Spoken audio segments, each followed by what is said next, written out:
Hey everybody, Jim King back out here in Olathe, Kansas. We started this job yesterday in the rain, and right now we've got our king piers and plates in there, raising this back up to its correct elevation.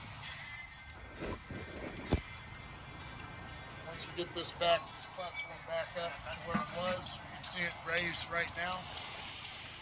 We'll shim our king piers, and then encase our piers in high strength concrete.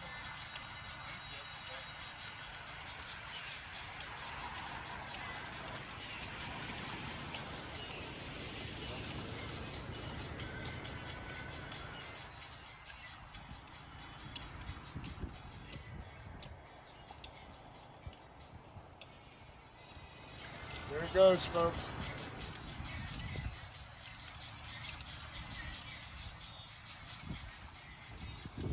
The reason this sunk is just this black dirt.